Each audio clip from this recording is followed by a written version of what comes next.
Welcome to one nation Telugu news. ముందుగా headlines చూద్దాం. కుప్పం నియోజకవర్గం శాంతిపురంలో బహిరంగ సభ హాజరైన సీఎం జగన్. కుప్పానికి చంద్రబాబు ఏం చేశాడంటూ విమర్శలు. చంద్రబాబు ఇక్కడ ఇల్లు కూడా కట్టుకోలేదని వ్యాఖ్యలు.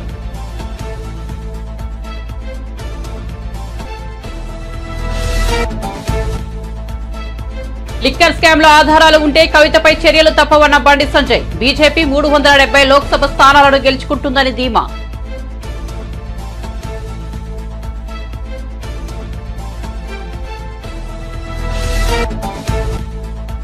కుప్పం సభలో చంద్రబాబుపై విమర్శనాస్త్రాలు సంధించిన సీఎం జగన్. నువ్వా రాయలసీమను ఉద్ధరించిందంటూ దేవినేని ఉమా ఫైర్. దమ్ముంటే శ్వేతపత్రం విడుదల చేయాలని సవాల్.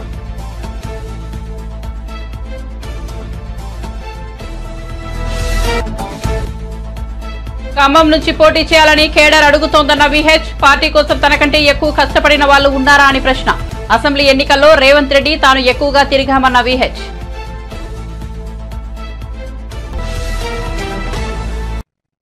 ఇక వార్త వివరాల్లోకి వెళ్తే కుప్పం నియోజకవర్గం శాంతిపురంలో ఏర్పాటు చేసిన బహిరంగ సభకు సీఎం జగన్ హాజరయ్యారు. ఈ సందర్భంగా ఆయన ప్రసంగిస్తూ కుప్పం నియోజకవర్గంలో చంద్రబాబు చేసిన అభివృద్ధి ఏంటని ప్రశ్నించారు. కుప్పానికి ఏమి చేయని చంద్రబాబు ఈ నియోజకవర్గ ఎమ్మెల్యేగా ఉండేందుకు అర్హుడేనా అని నిలదీశారు. చంద్రబాబు నాడు మంత్రిగా ఉంటూ చంద్రగిరి నుంచి పోటీ చేసి ఓడిపోయారని, కుప్పం వచ్చి 35 ఏళ్లుగా గెలుస్తూ కనీసం ఇల్లు కూడా కట్టుకోలేదని అన్నారు. దీన్ని బట్టే ఇక్కడి ప్రజలపై ఆయనకు ఎంత ప్రేమ ఉందో అర్థం చేసుకోవచ్చని తెప్పిపొడిచారు. సొంత నియోజకవర్గం సంక్షేమాన్ని పట్టించుకోని ఆ వ్యక్తి 75 ఏళ్ల వయసులో నలుగురితో పొత్తు పెట్టుకుని వస్తున్నారని సీఎం జగన్ విమర్శించారు. పొత్తులు దేనికి అంటే సమాధానం చెప్పడని అన్నారు. ఏదైనా ఒక గ్రామానికి వెళ్లి మీ మార్క్ మంచి పని ఏదైనా చేశారా అంటే ఏది చెప్పడని పేర్కొన్నారు. అన్ని మంచి పనులు చేశానంటున్న చంద్రబాబు ఎన్నికల్లో గెలిచేందుకు పొత్తులు ఎందుకు పెట్టుకున్నారని ప్రశ్నించారు. ఎమ్మెల్యేగా ఉండి 14 సంవత్సరాలు ముఖ్యమంత్రిగా ఉండి కుప్పం బ్రాంచ్ కెనాల్ పనులు పూర్తి చేయలేకపోయారు అనంటే, కుప్పానికే నీరు తీసుకుని రాలేదు అనంటే, కుప్పానికే ప్రయోజనం ఈ నాయకుడి వల్ల ఇక రాష్ట్రానికి ఏం ప్రయోజనం ఉంటుందో అందరూ కూడా ఒక్కసారి బాగా ఆలోచన చేయాలని చెప్పి కోరుతా ఉన్నాను. చంద్రబాబు హయాంలో కుప్పం బ్రాంచ్ కెనాల్ పనులు జరిగాయో మీ అందరికీ కూడా తెలుసు. దాన్ని నీరు పారే కాలువగా కాకుండా తన జేబులో నిధులు పారే కాలువగా మార్చుకున్న పరిస్థితులే మనందరికీ కూడా కనిపిస్తాయి.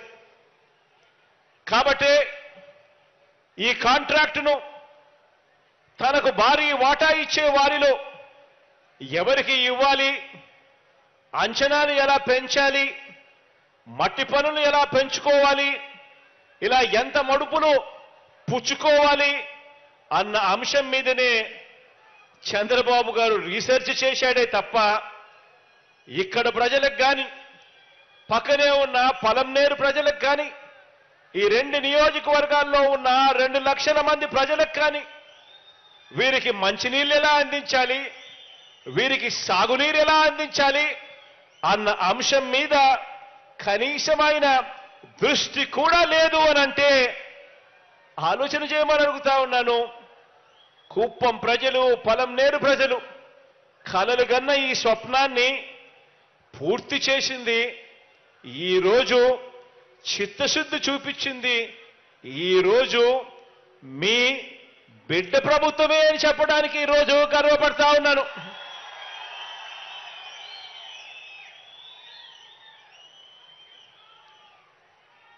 ఇదే కుప్పం బ్రాంచ్ కెనాల్ పనులకు 2015లో జనవరిలో శాఖ పరిపాలనా అనుమతులు మంజూరు చేసిన తరువాత దాన్ని 2015 నుంచి 18 మధ్యలో రకరకాల కారణాలు చూపిదా ఇదే పెద్ద మనిషి చంద్రబాబు గారు ఆ అంచనాలను అమాంతం పెంచుకుంటూ పోయాడు. ఆ అంచనాలను అమాంతం పెంచుకుంటూ 561 కోట్ల రూపాయలకు పెంచుకుంటూ తనకు కావలసిన కాంట్రాక్టర్లకు, తన పార్టీ వాళ్లకు, తనకు కావలసిన కాంట్రాక్టర్లకు, తన బినామీలకు ఈ పనులు అప్పచెప్పాడు. 2019 ఎన్నికల ముందు ఏం జరిగింది అంటే పనులు పూర్తి చేయకపోగా లాభాలు వచ్చే పనులు మాత్రమే చేసి మిగిలిన ముఖ్యమైన పనులు వదిలేసి తన అస్మదీయ కాంట్రాక్టులకు కోట్ల రూపాయలు సొమ్మును ఇచ్చాడు చంద్రబాబు నాయుడు గారు. ఆలోచన చేయమని అడుగుతా ఉన్నా. ఇదంతా కూడా మన కళ్ళ ఎదుటే మనకే కనిపించిన విషయం కాబట్టే అంటున్నా. కుప్పం పలమనేర్లలో 4 లక్షల ప్రజలు దశాబ్దాలుగా తాను ఎంతో ప్రశాంతంగా ఉన్న శ్రీకాకుళంను చూశారని, ఇప్పుడు శ్రీకాకుళం రౌడీల చేతిలోకి వెళ్తోందని ఏపీ మంత్రి ధర్మాన ప్రసాదరావు ఆందోళన వ్యక్తం చేశారు. కడప నుంచి ఎవడో సుబ్బారెడ్డి వచ్చి భూమి దొబ్బేస్తామని అన్నాడని, నువ్వు ఎవడివి, శ్రీకాకుళం నీ అబ్బసొత్తు కాదని తాను చెప్పానని తెలిపారు. ఎక్కడి నుంచో వచ్చి ఇక్కడ అజమాయిషీ చేయాలనుకుంటున్నారని, ఇలాంటి వాటిని ఇక్కడి నేతగా తాను అవమానంగా భావిస్తానని చెప్పారు. సుబ్బారెడ్డి పైన ఒక లీడర్ ఉంటారని, ఆ లీడర్ కు పైన మరొక లీడర్ ఉంటారని తెలిపారు. శ్రీకాకుళంలో ఈ రోజు మీడియాతో మాట్లాడుతూ ఆయన ఈ వ్యాఖ్యలు చేశారు. ఉత్తరాంధ్ర ప్రాంతంలో ఎన్నో వనరులు ఉన్నాయని, వాటిని కొట్టేసేందుకు రౌడీ మూకలు ఇక్కడకు వస్తున్నామని ధర్మాన తెలిపారు. వారు ఏ పార్టీకి చెందినవారైనా తాను అడ్డుకుంటానని చెప్పారు. ఇలాగే వదిలేస్తే ఈ ప్రాంతమంతా రౌడీలమయం అవుతుందని అన్నారు. ఇతర ప్రాంతాలు కూడా ఇలాగే పాడవుతాయని చెప్పారు. పట్టణాలు ప్రశాంతంగా ఉండాలని చెప్పారు. వచ్చి చెప్పండి, నేను సుబ్బారెడ్డిను ఈ భూమి దొబ్బేస్తాము మాకు వచ్చేస్తాడు, నీవెవరిని ఇక్కడ రమ్మన్నాడు, శ్రీకాకుళం పెట్టి నీ అబ్బగారు సొమ్ము అనుకున్నావు బొమ్మని చెప్పాను. మన ఫ్యామిలీస్ అవి ఎవరో వాళ్ళు ఎవరో కూడా నాకు తెలియదు, పార్టీయా గట్టి నేను చూడను. అంటే ఏమనుకుంటున్నాడు, అక్కడి నుంచి వచ్చేస్తే మనం ఇక్కడ చేయొచ్చు, మన అజమాయిషి చెలాయించవచ్చు అనుకుంటాం. అది నేను అవమానంగా భావిస్తాను. అందరికి ఎందుకు ఎత్తిస్తారు అక్కడి నుంచి? అసలు ఈ పట్టణానికి వచ్చిన వాళ్ళు ఎక్కడి నుంచి వస్తున్నారు? మేము ఒకసారి ఆలోచించండి. ఇంకొక ప్రాంతం నుంచి ఇక్కడికి ఎందుకు వస్తున్నారు? నివాసం ఉన్న వాళ్ళందరూ చూస్తే 10 ఇళ్ళు 9 ఇళ్ళు ఇతర జిల్లాలో ఇతర ప్రాంతాల్లో ఉన్న వాళ్ళు ఇక్కడికి వచ్చినారు. ఎందుకు వచ్చింది? అక్కడంటే వాతావరణం లేదనమాట. మరి ఇక్కడ వాతావరణం లేదు, అక్కడికి వెళ్ళిపోతారు. వాతావరణం లేకపోవడానికి ఏం పెద్ద ఇదేముంది, వదిలేస్తే అయిపోతుంది, రౌడీలు మయం అయిపోతుంది. ఎవరో వెళ్ళరు, మనలున్నోళ్ళే ఒకడినొకడు దోచుకోవడానికి ఒక రౌడీని ఆశిస్తారు. ఆ రౌడీకి ఆడికంటే పెద్ద రౌడీ ఇంకొకటి ఎక్కడో ఉంటాడు, ఆ పెద్ద రౌడీకి ఇంకొక అసలు బాస్ ఇంకోటి ఉంటాడు. ఈ సిస్టమ్ అలాగే రౌడీల చేతిలోకి వెళ్ళిపోతుంది. ఎలా పాడైపోయినాయంటే మిగతా దగ్గర ఇవే. అదే మిగతా విషయాలు ఎలా ఉన్నా ప్రశాంతంగా ఈ పట్టణం ఉండడానికి ఇవి కూడా అవసరం, సదుపాయాలు అవసరం. ఎక్కడి నుంచి వచ్చి స్థిరపడిపోయారు, ఆ పంచన బ్రతుకుతున్నారు. బాధ్యత లేకుండా వచ్చినాడు అవేళ పైసా పరకు కోసం ఏదో ఒక పని చేస్తే తప్పుదారికి వెళ్ళిపోతుంది. కుప్పం నియోజకవర్గంలోని శాంతిపురం వద్ద ఏర్పాటు చేసిన వైసీపీ సభలో సీఎం జగన్, టీడీపీ అధినేత చంద్రబాబుపై తీవ్ర విమర్శనాస్త్రాలు సంధించిన విషయం తెలిసిందే. 35 ఏళ్ల ఎమ్మెల్యేగా ఉన్న చంద్రబాబు కుప్పం నియోజకవర్గానికి ఏం చేశారని నిలదీశారు. తాము కుప్పం నియోజకవర్గానికి కృష్ణానీటిని తీసుకొచ్చామని చెప్పారు. ఈ నేపథ్యంలో సీఎం జగన్ వ్యాఖ్యలపై టీడీపీ సీనియర్ నేత దేవినేని ఉమా బదులిచ్చారు. ముఖ్యమంత్రి జగన్ రెడ్డి కుప్పంలో అబద్ధాలు అసత్యాలతో నీళ్ళిచ్చాననే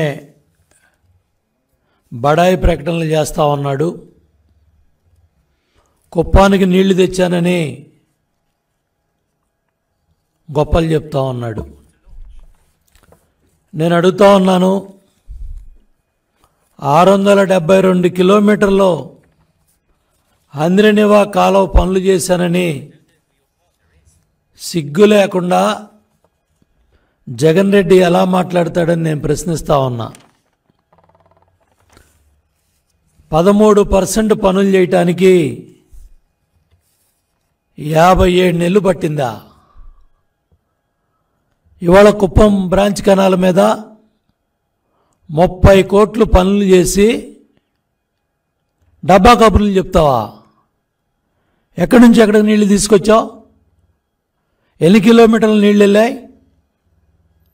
కుప్పం కెనాల్ మీద చంద్రబాబు నాయుడు గారి హయాంలో 87% పైగా పనులైతే మిగిలిన 13% పనులు కూడా పూర్తి చేయలేని దద్దమ్మ అసమర్థ ముఖ్యమంత్రి జగన్ రెడ్డి, నీ బడాయి కబుర్లకు అర్థం ఉందా అని అడుగుతున్నా. ఆ రోజు 3,000 కోట్ల పైగా పులివెందుల కాలువలకి ఆగుటెనల పనులు పూర్తి చేసి పులివెందులకు నీళ్ళిచ్చి మాట నిలబెట్టుకున్న చంద్రబాబు నాయుడు గారిని తిట్టాలనే దురుద్దేశంతో కడుపు మంటతో కక్షపూరిత వైఖరితో కుప్పం బ్రాంచ్ కెనాల్ పనుల్ని 57 నెలలు పక్కన పెట్టాడు. పనులు చేసిన కాంట్రాక్టర్ల మీద ఏజెన్సీల మీద కక్షపూరిత వైఖరితో పనులు పక్కన పడేసి కావాలని కుప్పం కృష్ణమ్మ తల్లి నీళ్లు కాళ్ళడ్డం పెట్టి 57 నెలలు పైచాచిక ఆనందం పొందాడు. ఇవాళ ఎన్నికల్లో ఓట్లు దండుకోవాలనే ప్రయత్నంలో భాగంగా ఆంధ్రనేవా కాలువలకి నీళ్లు తేవటం చేతకాక కర్నూలు, అనంతపురం, చిత్తూరులో తాగటానికి కూడా ఆంధ్రనేవా కాలువలకు నీళ్లు తేలేని దద్దమ్మ చేతకాని ముఖ్యమంత్రి జగన్మోహన్ రెడ్డి. కుప్పం అభివృద్ధి గురించి నువ్వు మాట్లాడతావా? ఆంధ్రప్రదేశ్ అసెంబ్లీ ఎన్నికలకు సంబంధించి టీడీపీ విడుదల చేసిన తొలి జాబితాపై పలువురు నేతలు ఆందోళన చేస్తున్నారు. తొలి జాబితాలో టికెట్ దక్కని నేతలు అసంతృప్తి వ్యక్తం చేస్తున్నారు. ఇన్నేళ్లుగా పార్టీని నమ్ముకున్న తమకు కాకుండా బయట వారికి టికెట్ ఎలా ఇస్తారంటూ మండిపడుతున్నారు. తాజాగా తంబళ్లపల్లి నియోజకవర్గం టికెట్ ఆశించిన గొల్లశంకర్ యాదవ్ అనుచరులు సోమవారం చంద్రబాబు ఇంటి వద్ద ఆందోళన చేపట్టారు. పెట్రోల్ క్యాన్లతో వచ్చి తంబళ్లపల్లి టికెట్ తమ నాయకుడికి ఇవ్వాలని డిమాండ్ చేస్తున్నారు. చంద్రబాబు నివాసం వద్ద ఉన్న సెక్యూరిటీ సిబ్బంది వారిని అడ్డుకొని పెట్రోల్ క్యాన్లను తీసేసుకున్నారు. దీంతో శంకర్ యాదవ్ అనుచరులు నినాదాలు చేస్తూ రోడ్డుపై బైఠాయించారు. కాగా అన్నమయ్య జిల్లా తంబళ్లపల్లి నియోజకవర్గం నుంచి టీడీపీ అభ్యర్థిగా దాసరిపల్లె జయచంద్రారెడ్డిని చంద్రబాబు ఎంపిక చేశారు. దీనిపైన శంకర్ యాదవ్ అనుచరులు విమర్శలు వ్యక్తం చేస్తున్నారు. జయచంద్రారెడ్డిపై ఆరోపణలు గుప్పిస్తున్నారు. ఆయన పెద్దారెడ్డి అనుచరుడని ఆరోపిస్తూ పార్టీకి కోవట్ల అవసరం లేదని, అలాంటి వారిని ప్రోత్సహిస్తూ పార్టీ కోసం నిజాయితీగా కష్టపడ్డ వారికి అన్యాయం చేయవద్దని విజ్ఞప్తి చేస్తున్నారు.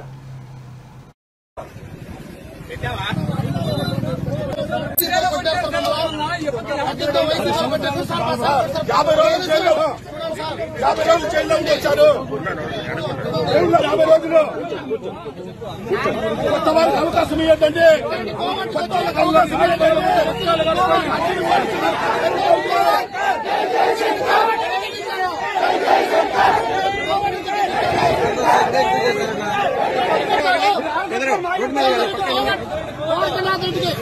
అమ్మలపల్లి మన పక్కన జయచంద్రారెడ్డి 5 ఏళ్ళు కష్టపడి రాజకీయంగా ఆస్తులు అమ్ముకున్నారు సారు. ఈ రోజు మన పార్టీ జెండా వేసాము. ఎందుకైనా టికెట్ పోసుకున్నతో చచ్చిపోతాం. సెక్యూరిటీ గవర్నమెంట్ చచ్చాక ఈడో చచ్చిపోతాం.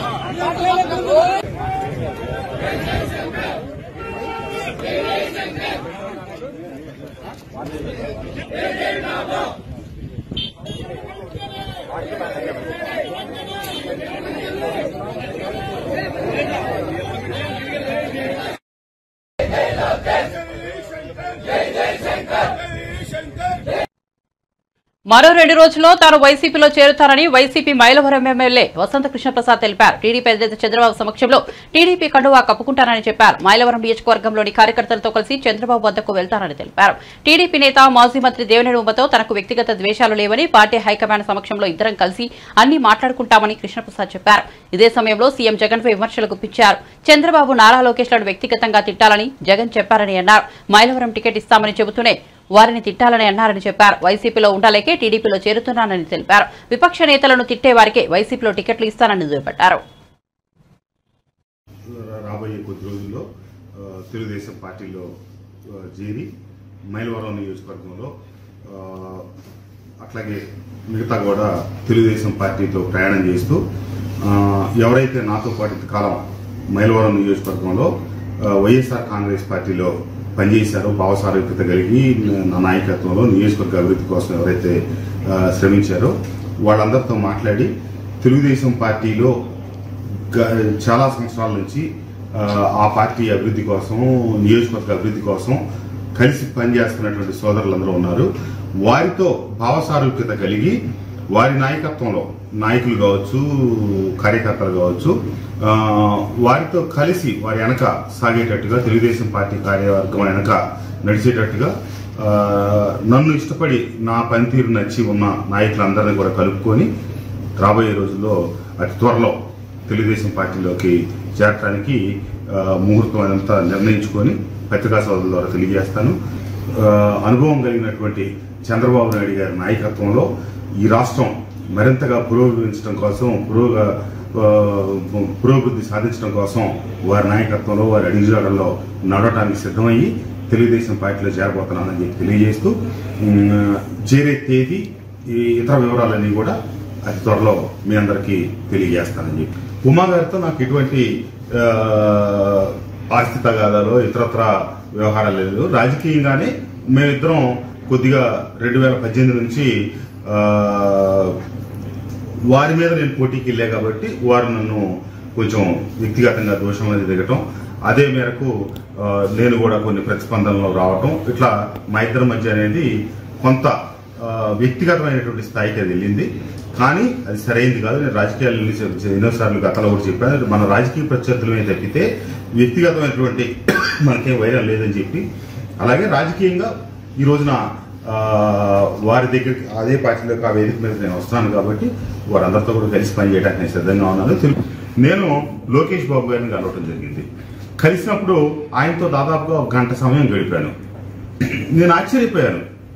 ఎందుకంటే ఆ గంట మాట్లాడిన దాంట్లో కనీసం 6-7 సందర్భాల్లో ముఖ్యమంత్రి గారి ప్రస్తావన, జగన్మోహన్ రెడ్డి గారి ప్రస్తావన వచ్చింది. ఆ 6-7 సందర్భాల ప్రస్తావనలో కూడా పరోక్షంగా 4 గోళ్ల మధ్య మేము 3-4 మనుషులను కూర్చొని మాట్లాడుతున్నప్పుడు ఒక్క పర్యాయం కూడా జగన్మోహన్ రెడ్డి అని ఆయన ఉచ్చరించాల. మాట్లాడిన 5-6 సందర్భాలు కూడా జగన్మోహన్ రెడ్డి గారు, జగన్ రెడ్డి గారినే సంబోధించారు. మరి అతనికంటే వయసులో పెద్దవారైనటువంటి ముఖ్యమంత్రి గారు వ్యక్తిగతంగా ఎమ్మెల్యేలని, మంత్రులను పిలిచి మీరు వాళ్ళని దూషించండి అని చెప్పడం ఏ సంస్కారానికి, ఏ సంస్కృతికి నిదర్శనం? ఈ రకంగా దూషించుకుంటూ పోతే గనక దీనికి చివరి అంకం ఎక్కడ?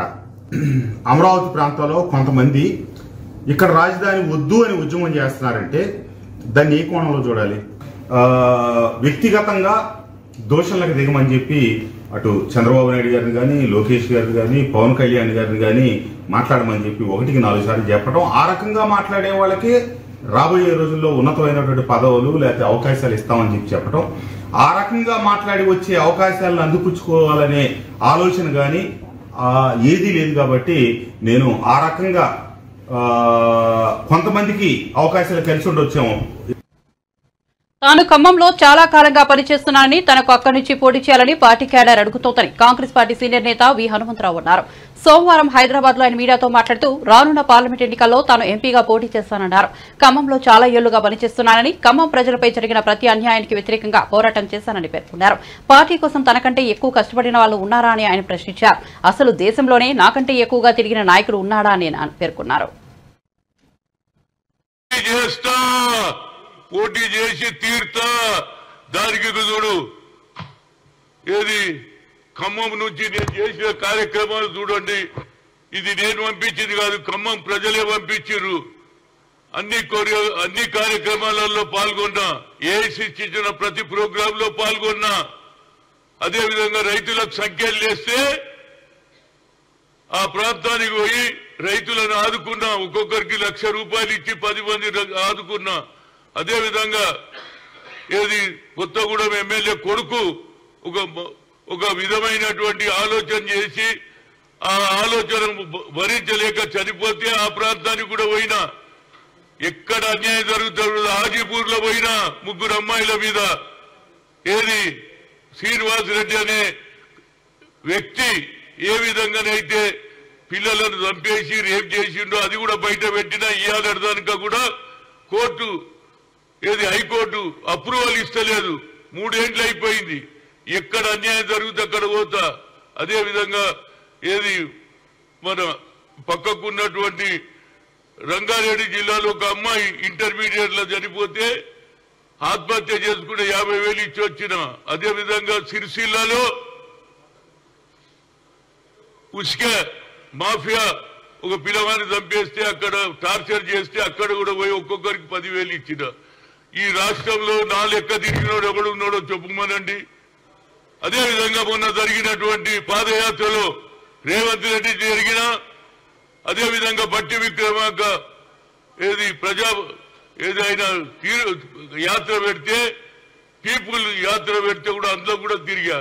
7 సార్లు ఆయన దగ్గర పోయినా, 5 సార్లు ఈయన దగ్గర పోయినా. పని చెయ్యండి ఎవడరా బాబు. నాకు ఒక సెంటిమెంట్ ఉన్నది. రాజీవ్ గాంధీ ఎప్పటి పోయినా నేను 2 సార్లు ఖమ్మంలో, ఒకసారి ట్రైబల్ ఏరియాలో, ఒకసారి ఫ్లడ్ ఎఫెక్టెడ్ ఏరియా ఆ ప్రాంతంలో నిలబడాలని 6-7 ఏళ్ల నుంచి కంటిన్యూస్ గా పోతున్నా.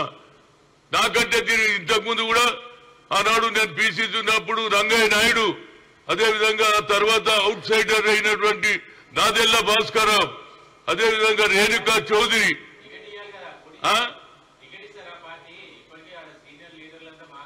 చూడండి ప్రజలలో నాకు అభిమానం ఉంది. అదే కాకుండా అన్నిటికంటే ముఖ్యం 7 సీట్లు ఉంటే 4 ఎస్సీ ఎస్టీలకు ఇచ్చిండ్రు, 3 జనరల్ ఉంటే అది కూడా అప్పర్ క్లాస్ తీసుకున్నారు. ఇది న్యాయమైన కేసు నాది. బీసీల గురించి చెప్తారు, బీసీ బిల్లు పెడతాంటారు. వాలంటీర్లు బూత్ ఏజెంట్లుగా ఉండాలన్న మంత్రి ధర్మాన వ్యాఖ్యలపై బీజేపీ ఏపీ అధ్యక్షులు పురంధేశ్వరి మండిపడ్డారు. విజయవాడలో బీజేపీ రాష్ట్ర ఎన్నికల నిర్వహణ కమిటీ సమావేశంలో పాల్గొన్న ఆమె ఎన్నికల నిబంధనలను వైఎస్ఆర్సీపీ నేతలు ఉల్లంఘిస్తున్నారని విమర్శించారు. ఈ అంశంపై సీఈసీకి లేఖ కూడా రాశామని తెలిపారు. రెవెన్యూ మంత్రి ధర్మాన ప్రసాద్ గారు వారు మాట్లాడుతున్నటువంటి సందర్భంలో వాలంటీర్స్ ఓటర్ని బూత్కి తీసుకుని వచ్చి ఓటు వేయించడం మాత్రమే కాకుండా వాళ్ళు బూత్ ఏజెంట్లుగా ఉండాలి అని చెప్పి వారు చెప్పడం జరిగింది. ఇది క్లియర్గా ఈసీఐ ఇచ్చినటువంటి ఆదేశాలని వారు ఒక రకంగా ఛాలెంజ్ చేయటం అండ్ దానికి విరుద్ధంగా ప్రవర్తించడం. అది మాత్రమే కాకుండా ఫిబ్రవరి 2వ తారీఖున ఫిరంగిపురంలో రాష్ట్ర ముఖ్యమంత్రి గారు జగన్మోహన్ రెడ్డి గారు వారు కూడా ఇచ్చినటువంటి పిలుపు ఏమిటంటే వాలంటీర్స్ సీనియర్ సిటిజన్స్ అందరినీ తీసుకురావాలి అని, బూతుల దగ్గరికి తీసుకొచ్చి వారిని ఫ్యాన్ గుర్తుపై వేసే విధంగా వారికి స్ఫూర్తినివ్వాలని 2వ తారీఖున వారు నిర్వహించినటువంటి సభలో చెప్పినటువంటి విషయం. కనుక ఖచ్చితంగా ఫ్రీ అండ్ ఫెయిర్ ఎలక్షన్స్, పారదర్శకత్వం ఈ ఎలక్షన్స్ జరుగుతాయి, నిర్వహించబడతాయి అనేటువంటి భావన చాలామందిలో లేదు. ఒక రకమైనటువంటి ఆందోళన ఉన్నది. నేను తిరిగి ఈసీఐకి అంటే చీఫ్ ఎలక్షన్ కమిషనర్ గారికి నేను లేఖ రాయటం జరిగింది.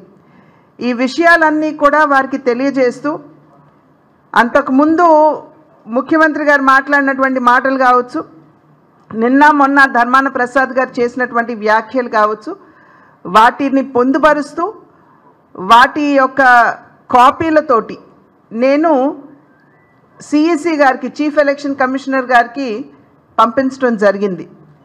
కనుక ఇవాళ పారదర్శకతో ఎలక్షన్స్ ఫెయిర్గా చేయవలసినటువంటి బాధ్యత ఇవాళ చీఫ్ ఎలక్షన్ కమిషనర్ గారి మీద ఉన్నది అని చెప్పి మేమందరం కూడా భావిస్తున్నాం.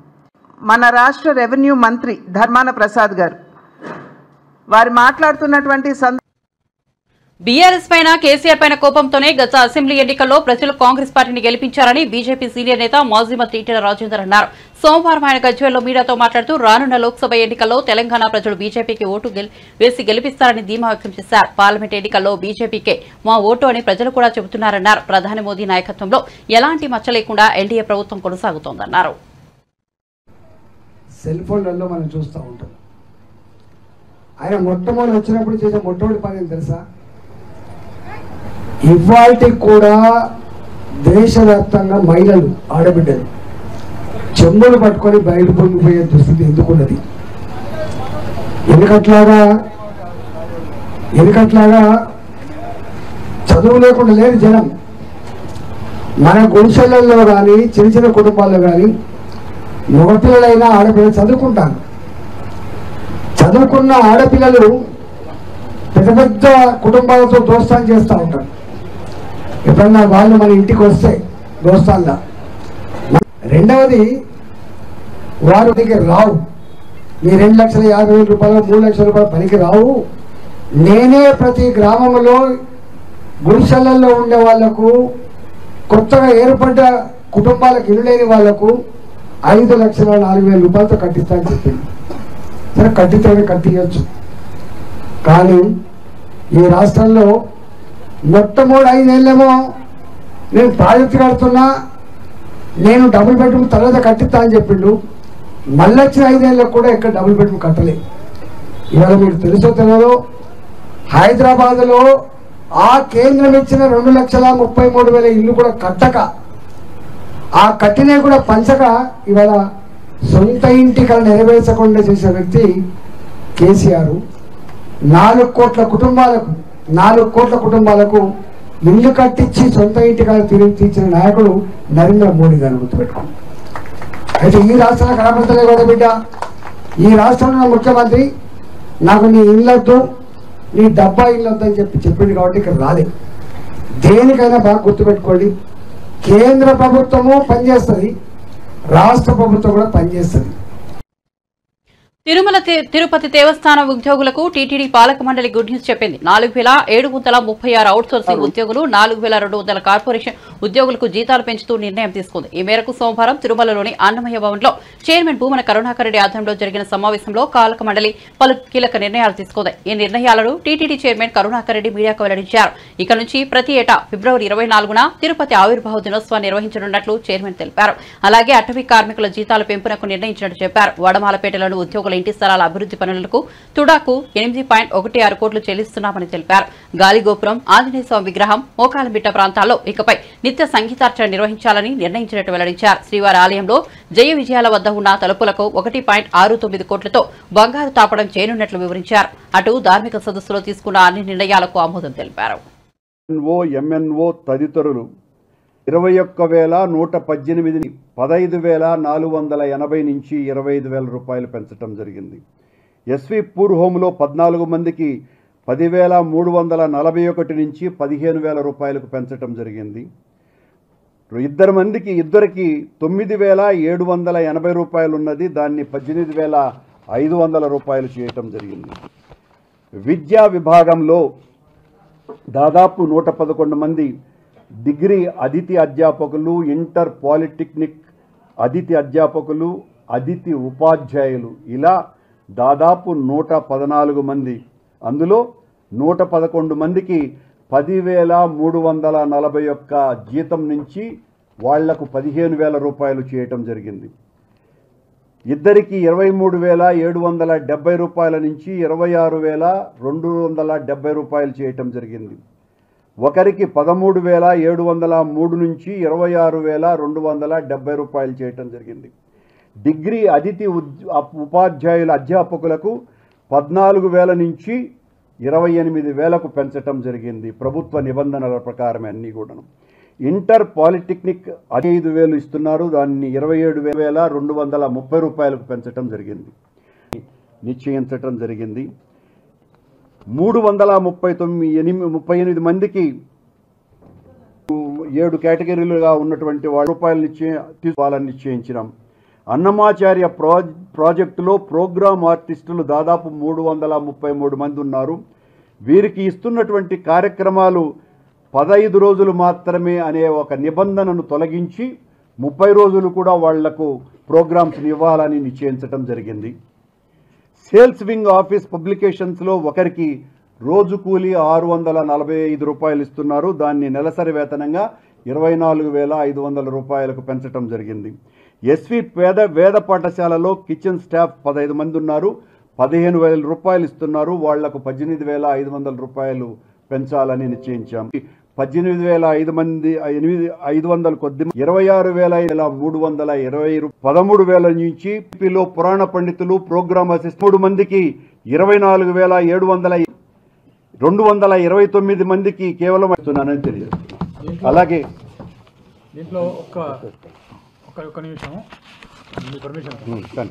దీంట్లో ఈ పెంచడం అనేటువంటి కేటగిరీలను మీరు పరిశీలిస్తే దీనిపైన దాదాపు 3-4 నెలలుగా వస్తుంది. కేటగిరీస్నే పడుతున్నాయి అన్నీ. దాదాపు 6 రోజుల క్రితం టీటీడీలో ప్రధాన అర్చకులుగా ఉన్నటువంటి రమణ దీక్షితులు గారు తిరుమల తిరుపతి దేవస్థానం పైన టీటీడీ అధికారుల బులెటిన్ ముగించే ముందు హెడ్లైన్స్ మరోసారి చూద్దాం. కుప్పం నియోజకవర్గం శాంతిపురంలో బహిరంగ సభ హాజరైన సీఎం జగన్. కుప్పానికి చంద్రబాబు ఏం చేశాడంటూ విమర్శలు. చంద్రబాబు ఇక్కడ ఇల్లు కూడా కట్టుకోలేదని వ్యాఖ్యలు.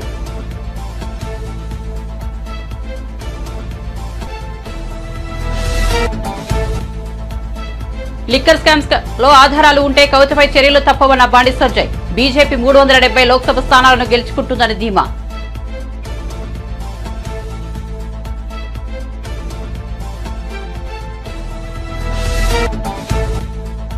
కుప్పం సభలో చంద్రబాబుపై విమర్శనాస్త్రాలు సంధించిన సీఎం జగన్. నువ్వా రాయలసీమను ఉద్ధరించిందంటూ దేవినేని ఉమా ఫైర్. దమ్ముంటే శ్వేతపత్రం విడుదల చేయాలని సవాల్.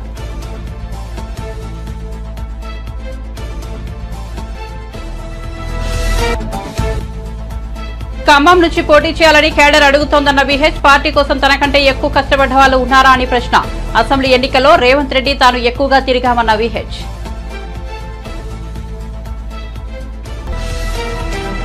అప్డేట్స్ కోసం చూస్తూనే ఉండండి వన్ నేషన్ తెలుగు న్యూస్.